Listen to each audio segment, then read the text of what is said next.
Welcome once again to easy English by Sunil sir. दोस्तों, आज हम लोग डिस्कस करने वाले बहुत ही मजेदार यूजेस सीखने वाले हैं बिकॉज के। बिकॉज आपने बहुत पढ़ा होगा, यूज में बहुत बार यूज करने की भी बारी आई होगी। आप बिकॉज के कितने सही यूजेस है वो आज आप इस वीडियो में सीखेंगे। साथ ही साथ एक बोनस पॉइंट के तौर पे मैं आपको बताऊंगा सबसे शुरू में कॉज और रीजन के बीच क्या डिफरेंस। आम तौर पे लोग समझ लेते हैं कि कॉज और रीजन एक ही है, क्योंकि हिंदी दोनों की एक ही है, कारण। तो क्या कॉज और रीजन एक ही है? आइए इस सवाल का हल आज ढूंढेंगे इस वीडियो में, और आपका परसेप्शन बिल्कुल क्लियर होगा। कॉज रीजन में फर्क आप समझ जाएंगे। तो साथियों, इस मनोरंजक और जानकारी भरा वीडियो देखने के लिए तैयार हो जाइए और शुरू से अंत तक देखेंगे, ताकि इसमें बताई गई एक एक बात जो आपके लिए बहुत ज्यादा यूजफुल होने वाली है, आप अच्छी तरह से समझ जाए। तो आइए शुरू करता हूं, है ना। आज यूजेज ऑफ बिकॉज, बट उसके पहले मैंने अभी कहा कि आपको मैं सिखाऊंगा कॉज और रीजन के बीच क्या फर्क है। कॉज एंड रीजन हिंदी दोनों की एक ही होती है, कारण। कारण इसकी भी हिंदी होती है कारण, बट दोनों का कॉन्सेप्ट अलग है, दोनों की समझ अलग। कॉज क्या करता है? कॉज किसी बात या घटना को होने देता है। इसी के चलते कोई बात या घटना होती है, या कॉज का, है ना, कोई इफेक्ट या रिजल्ट होता है। ठीक है, मान लो किसी चीज का कोई रिजल्ट आपके सामने, तो जरूर उसका कोई कॉज होगा, कारण। क्यों वो बात हुई, उसने क्यों ऐसा किया, ये बात ऐसा क्यों हुई, है ना। तो ये कॉज आप इसे कहें, जिस किसी बात के होने का कारण ये बताता है कॉज। ठीक है। अब जैसे जैसे आप कहते हैं कि police are trying to find the cause of the accident. कोई दुर्घटना हो गई, पुलिस जांच पड़ताल कर रही है। ठीक है, एग्जाम्पल है ये। Police are trying to find, पता लगाने की कोशिश कर रही कि एक्सीडेंट का कॉज क्या हुआ, आखिर क्या बात हुई जिसके चलते एक्सीडेंट हो गया। जिस बात के चलते कुछ हो जाता है, कोई घटना हो जाए, कोई बात हो जाए, उसे कहेंगे कॉज। कॉज का मतलब ये है। और क्या होता है? ठीक है, कॉज का एक और मतलब, ऐसे इसका यहाँ अर्थ नहीं है, लेकिन कॉज का एक मतलब होता है लीगल ग्राउंड, है ना। लीगल ग्राउंड ऑफ समथिंग, मतलब कानूनी आधार किसी बात का। ठीक है, तो उसके लिए भी आप कॉज शब्द का यूज करते हैं। ठीक है, जैसे द पार्लियामेंटेरियन, या अभी ताजा मुद्दा ले लेते हैं, the cause of the farmers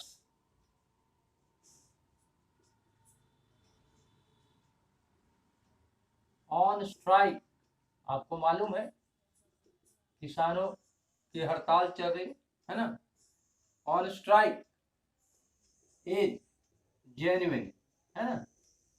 ये है, यानी उनका जो कॉज है वो क्यों स्ट्राइक करे, एक तरह से ये भी हुआ। और स्ट्राइक करने के पीछे क्या कानूनी आधार है, वो बता रहे हैं कि भाई ऐसे ऐसे एक नया कानून आया, उसके चलते हमें नुकसान होने की आशंका है, तो कानून निरस्त किया जाए। तो ये आपने देखा, ये है कॉज। अब चले और रीजन। रीजन क्या करता है? रीजन एक्सप्लेन करता है। ठीक है, समथिंग, किसी बात की व्याख्या करता है विथ लॉजिक, तर्क के साथ। आप तर्क के साथ किसी बात की व्याख्या करते कि ये बात इसलिए हुई, क्यों हुई, आप बता रहे हैं कि भाई ये बात इसलिए हुई, ये घटना इसलिए हुई, तो एक एक्सप्लेनेशन है। जैसे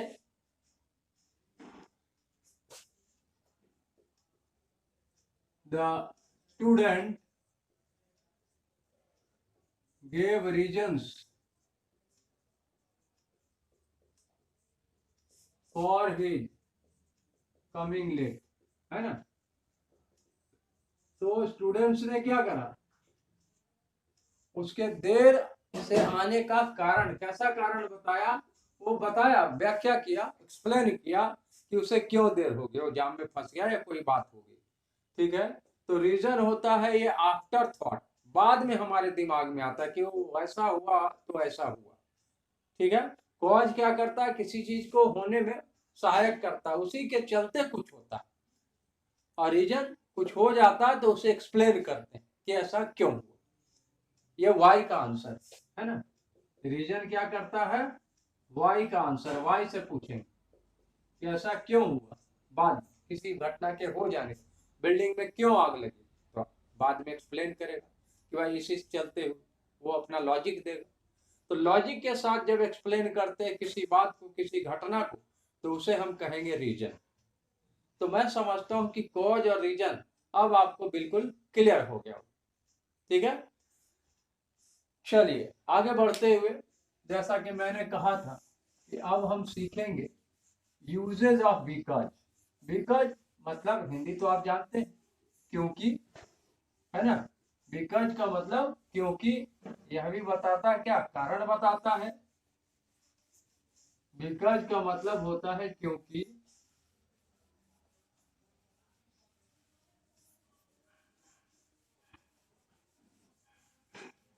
ठीक है, इसकी हिंदी हो जाएगी क्यों। बिकॉज की हिंदी लिखेंगे क्योंकि। ठीक है, ये भी कारण बताता है।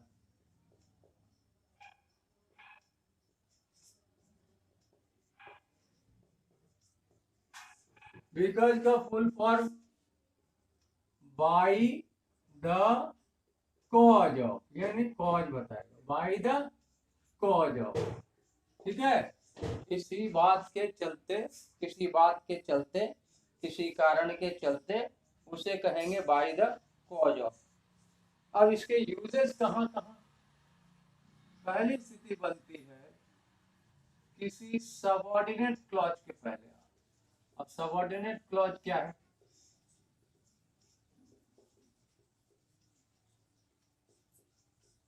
के पहले, ये ग्रामेटिकल टेक्निकल बात है, जिससे आपको सेंटेंस में बिकॉज के यूज को समझने में सुविधा मिलेगी और गलत या सही तय कर पाएंगे कि यहाँ पर बिकॉज सही है या गलत।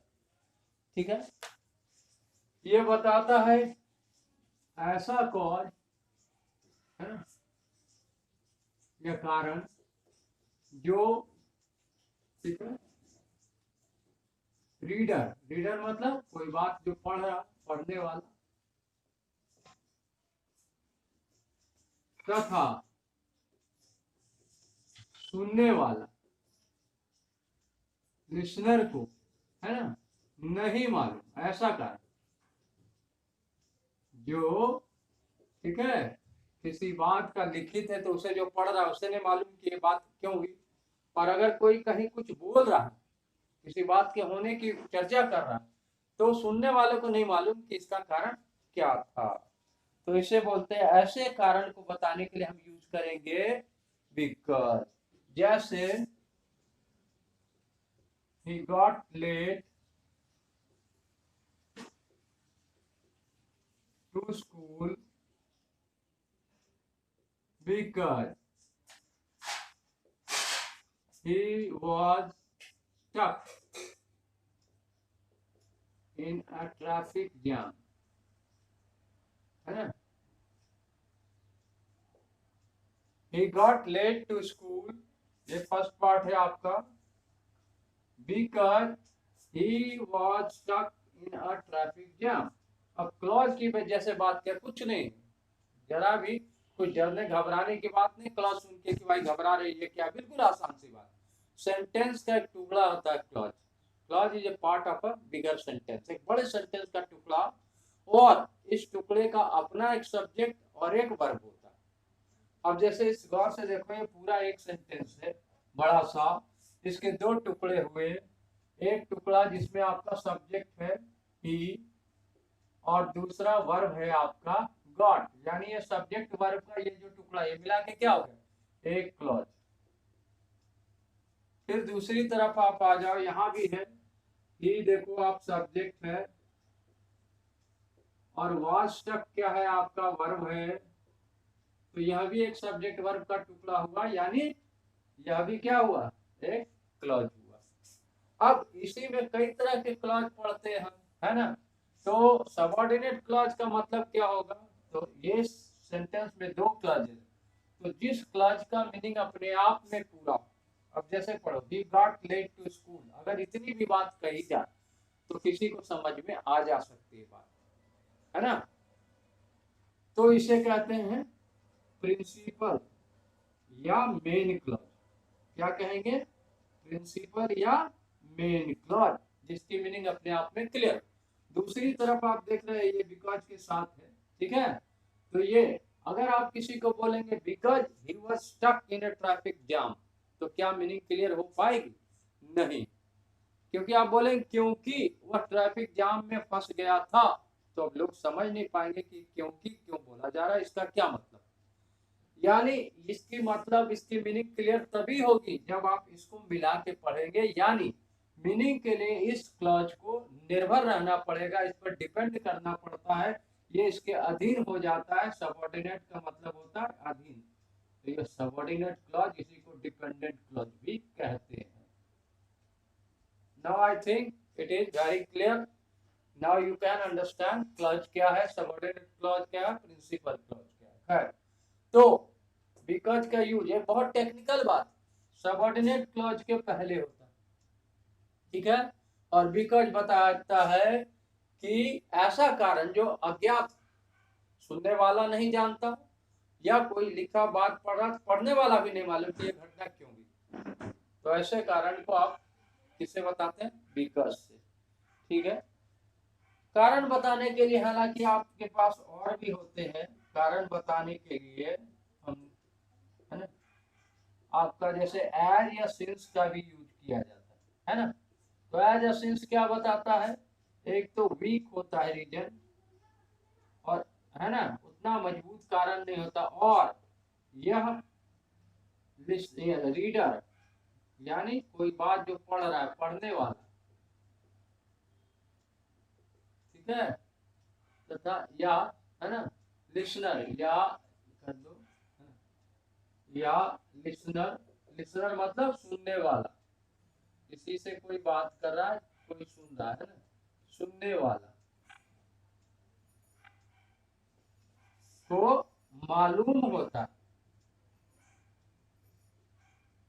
है ना, उसे मालूम होता है कि हाँ ऐसा क्यों हो रहा है, तो वहां पर आप यूज करेंगे एड या सिंस। मिसाल के तौर पे मैं दे रहा हूं, ठीक है,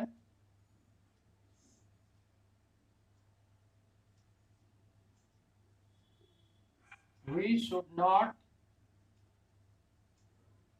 late dirty water stagnate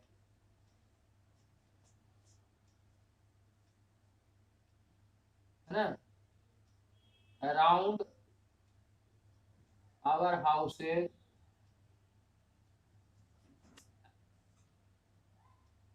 it causes, या है ना, it breeds, पनपना, जन्म देना, मस्किटो, ये एक सेंटेंस, ठीक है।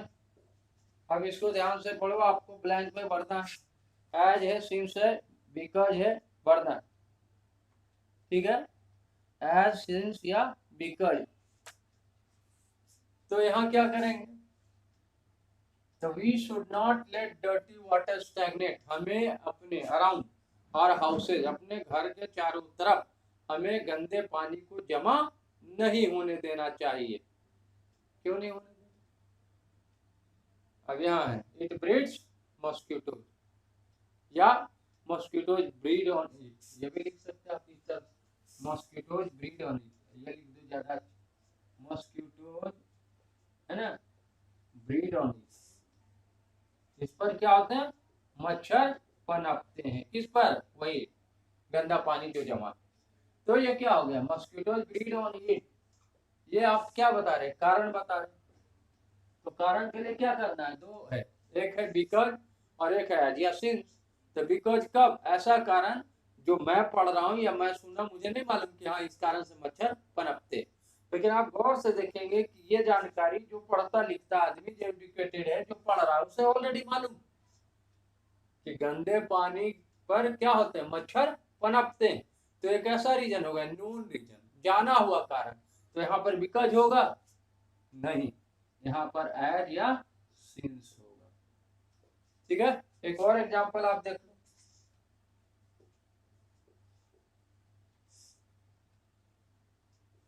The accident took place in खाली स्थान, the driver was not skilled enough या trained, not trained enough, है ना। द एक्सीडेंट टुक प्लेस, दुर्घटना हुई, खाली स्थान, the driver was not train enough, driver पर्याप्त रूप से प्रशिक्षित नहीं था। ठीक है, तो ड्राइवर पर्याप्त रूप से प्रशिक्षित नहीं था, इसलिए क्या हो गया, एक्सीडेंट हो गया। तो ये कैसा कारण, क्या आप पढ़ रहे हैं तो आपको मालूम इस कारण से, बहुत सारे कारण हो सकते थे। ठीक है, तो एक ऐसा है अज्ञात कारण, जो आप सुनने वाले, यानी जो सुन रहा है, या अगर लिखा हुआ पढ़ रहे हैं आप, तो आप पढ़ने वाले, आपको मालूम पहले से नहीं है, अननोन रीजन। तो अननोन रीजन के लिए अब क्या यूज करेंगे, है ना, अननोन कॉज। ठीक है, रीजन, तो उसके लिए आप यूज करेंगे बिकॉज। हो गया। तो इस तरह से आपने देखा फर्स्ट पॉइंट। और एक और खास बात कि एज या सिंस का यूज हम कहाँ करेंगे, कोऑर्डिनेट क्लॉज, है ना। बिकॉज का यूज हम करते हैं सबऑर्डिनेट क्लॉज में, और एज या सिंस का यूज करेंगे कोऑर्डिनेट क्लॉज।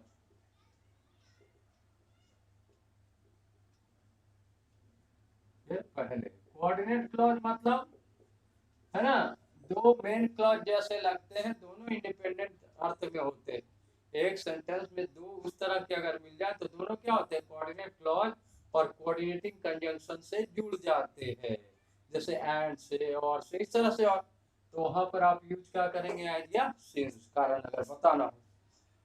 चलिए अब आ जाओ, कारण बताने के लिए एक और यूज किया जाता है, वो है आपका फॉर। कारण बताने के लिए फॉर भी कारण बताता है। तो फॉर केवल कारण बता ही नहीं बताता, कारण के साथ और कुछ भी अतिरिक्त जानकारी भी देता है। कारण बताता, उसके साथ एडिशनल इंफॉर्मेशन, एक्स्ट्रा इंफॉर्मेशन भी, जैसे the cashier must have fled with the cash, खाली स्थान, nobody else had the key। अरे, the cashier must have fled, example है ये। ठीक है, with the cash nobody else had the key, cashier जो है वो जरूर भागा होगा कैश लेकर, ये एक बात। और इधर किसी और के पास चाबी नहीं थी। तो मामला किससे जुड़ा था, मामला जुड़ा है कैशियर से। और हम कैसा कारण बता रहे हैं, एक्स्ट्रा, नोबडी मतलब और डिटेल एक्स्ट्रा बताया, एडिशनल इंफॉर्मेशन। तो कारण के साथ जब एडिशनल इंफॉर्मेशन देना हो तब यूज किया जाता है फॉर। तो ये यहां तक क्लियर हो गया आपके एज, सिंस और बिकॉज, है ना। बिकॉज ये इसमें से किसका कहाँ यूज होगा ये आप टेक्निकली भी समझ गए और अर्थ के आधार पर भी आप समझ गए। अब आ जाओ बिकॉज का दूसरा यूज देखते हैं, वो कितना दिलचस्प। दूसरा यूज भी बहुत मजेदार है और बहुत ज्यादा देखा जाता है कॉम्पिटिटिव एग्जाम में। बिकॉज वाले सेंटेंसेस लगभग देखे ही जाते, ठीक है। अब आ जाओ दूसरा पॉइंट है आपका, बिकॉज के साथ बिकॉज ऑफ का भी यूज किया जाता है। अब कंफ्यूजन कहाँ, तो दूसरा यूज है आपका कि बिकॉज यूज करें और एक किसी अर्थ में बिकॉज ऑफ भी यूज किया जाता है। तो किसका यूज कहाँ किया जाए, है ना। ये एक कंफ्यूजन क्रिएट करता है स्टूडेंट को। जब बारी आती है किसी सेंटेंस को करेक्ट करने की या स्पॉटिंग एरर पहचानने की, तो उसमें अधिकतर बिकॉज के जगह पर बिकॉज ऑफ और बिकॉज ऑफ के जगह बिकॉज का यूज करके दिया जाता है। तो आज हम इसे क्लियर कर देंगे। तो बिकॉज क्या है, अभी हमने पढ़ा है, क्या पढ़ा है कि बिकॉज सबऑर्डिनेट क्लॉज, क्लॉज क्या होता है जिसमें एक सब्जेक्ट एक वर्ब हो। तो ये टेक्निकल बात ध्यान रखना, ग्रामर सब्जेक्ट प्लस वर्ब की बनावट के पहले यूज होगा, है ना।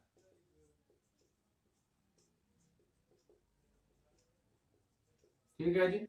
बिकॉज ऑफ कहाँ यूज होगा, ध्यान रखेंगे, ऑफ से पहचानेंगे आप, है ना। ऑफ क्या है, प्रीपोजिशन। तो बिकॉज ऑफ पूरा मिलाकर क्या है, ये प्रीपोजिशन है, सही है, प्रीपोजिशन। और ये ग्रामेटिकली इसको क्या कहेंगे, कंजंक्शन, है ना। बिकॉज हो गया conjunction, because of preposition. Preposition के बाद क्या आता है, यानी किसके पहले, तो नाउन, है ना, या प्रोनाउन के पहले। प्रीपोजिशन कहाँ आता है, नाउन या प्रोनाउन के पहले। हो गया। तो आप देखेंगे एग्जाम्पल से हम समझेंगे इस बात को।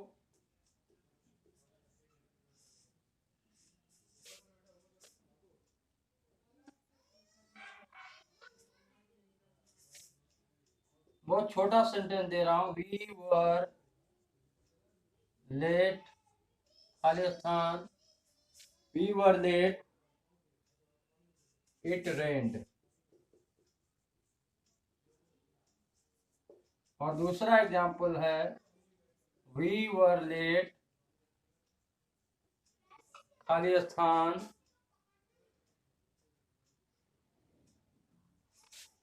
द रेन पड़े, ठीक है। बिकॉज या बिकॉज ऑफ में से पढ़ना है आप। तो अभी अभी हमने जाना, क्या जाना, बिकॉज का यूज कहाँ करेंगे, जब बाद में सब्जेक्ट प्लस वर्ब वाली बनावट हो। आइए चेक करते हैं। बी वेयर खाली स्थान के बाद चेक करना है। इट क्या है, सब्जेक्ट, रेंड क्या है, वर्ब, यानी ये टुकड़ा हो गया सब्जेक्ट जोड़ वर्ब वाला। तो आपको क्या करना है, सीधा बिकॉज यूज करना है बिकॉज। और यहाँ आ जाओ, द रेन, रेन क्या है, नाउन, वर्षा, है ना ये। तो नाउन के पहले, प्रोनाउन के पहले क्या आता है, प्रीपोजिशन। और प्रीपोजिशन कौन है, बिकॉज ऑफ, ठीक है जी। तो ये आपका बिकॉज और बिकॉज ऑफ का फर्क हो गया, ठीक है। अब बिकॉज के साथ एक और बहुत पहले से ट्रेडिशनल ग्रामर में ये कंफ्यूजन रहा है कि क्या बिकॉज से बात शुरू हो सकती है, बिल्कुल शुरू हो सकती है। आप कई ऐसे सेंटेंसेस देखेंगे, प्रीवियस पेपर को भी अगर खंगालेंगे आप, तो वहां आपको मिल जाएंगे ऐसे सेंटेंसेस। तो ऐसे सेंटेंसेस को देखकर पहले स्टूडेंट समझ जाते कि ये सेंटेंस गलत लिखा गया है ग्रामर के अनुसार। तो उनकी जानकारी के लिए बता रहा हूँ कि ये बिल्कुल सही है ना। यूजेस में इसे आज एक्सेप्ट किया जाता है, तो आप इसको गलत नहीं मानेंगे। जैसे अब बिकॉज क्लॉज का कहाँ यूज करेंगे, है ना।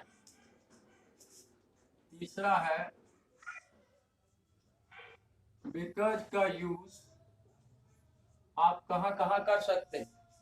बिकॉज का यूज मेन क्लॉज के पहले या बाद कहीं भी हो सकता है। बिकॉज क्लॉज का यूज यानी बिकॉज के साथ वाला मेन क्लॉज के पहले भी आ सकता है और बाद भी आ सकता है। ठीक है, इसमें कोई गड़बड़ नहीं। जैसे जैसे I finish early because I started early. ठीक है जी, I finished early because I started early. मैंने किसी बात को, काम को पहले खत्म किया, जल्दी खत्म किया क्योंकि मैंने जल्दी शुरू किया था। या इसको इस तरह से लिख सकते हैं, बिकॉज आई स्टार्टेड अर्ली, है ना, आई फिनिश्ड अर्ली, ऐसे भी लिखा जा सकता है। ठीक है जी, बिकॉज आई स्टार्टेड अर्ली। ठीक है,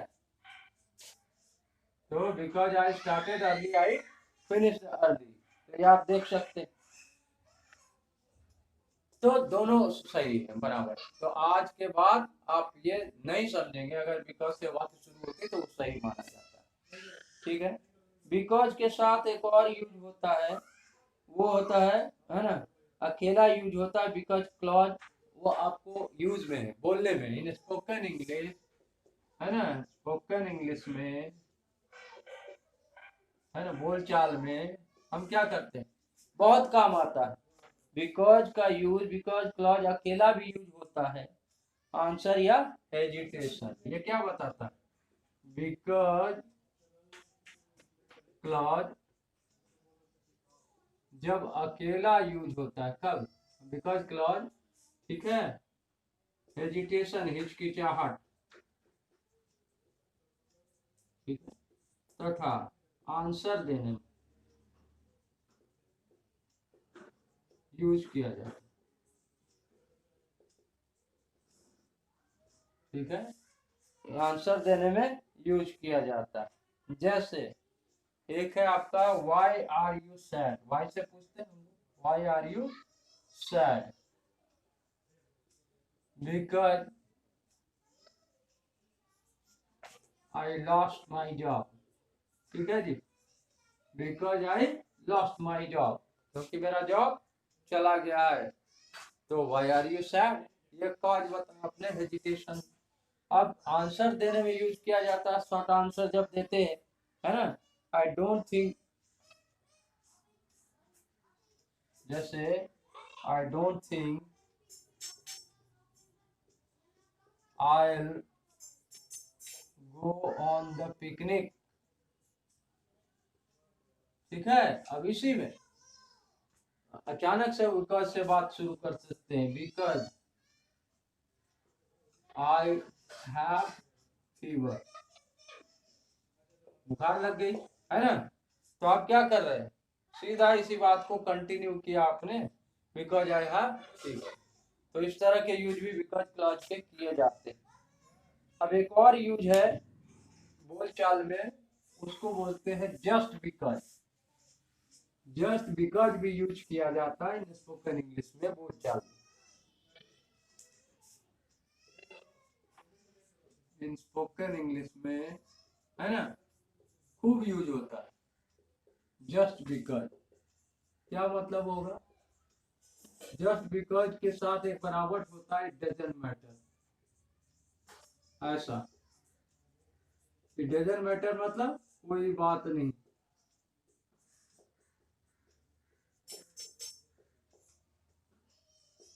इसका ये मतलब नहीं, जो भी इसका यह मतलब नहीं है, इस तरह के। तो एक बराबर जस्ट बिकॉज, इसके साथ इट डजंट मैटर, ऐसा बहुत यूज किया जाता है। जैसे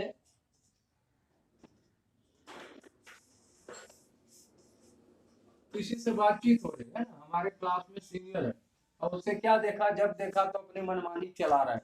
तो हमने एक दिन बोला, क्या बोला, जस्ट बिकॉज, देखिए शुरू हो रहा है, your senior to me, it doesn't matter, ठीक है, दैट, है ना, इसका ये मतलब नहीं है कि you can do what you like, है ना, यानी जो चाहे ऐसा कर सकते हो। इसका अर्थ नहीं है आप मेरे से सीनियर हो, इसका ये अर्थ नहीं कि आप जो चाहे कर सकते हो, जैसा व्यवहार चाहे वैसा कर सकते हो। तो ये हो गया आपका जस्ट बिकॉज का मतलब। तो इस तरह से आज हमने जाना बिकॉज के जो प्रचलित यूजेस हैं बोलने में, लिखने में, और ग्रामेटिकली जब आपको एरर आ जाए तो किन टेक्निकल बातों का भी ध्यान रख के आप समझ सकते हैं।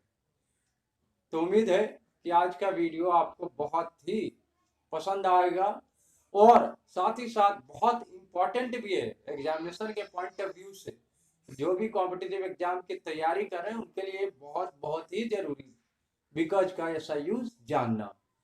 तो इसी के साथ मैं एक बात कहना चाहता हूं कि अगर आप इस चैनल को यानी इंग्लिश बाय सुनील सर को अभी तक सब्सक्राइब नहीं किया तो प्लीज पहले से सब्सक्राइब कर दें, और तब इस पर मैंने और भी कई वीडियो डाल रखे जिसमें बहुत सारे ऐसे इंपॉर्टेंट यूजेस बताए गए।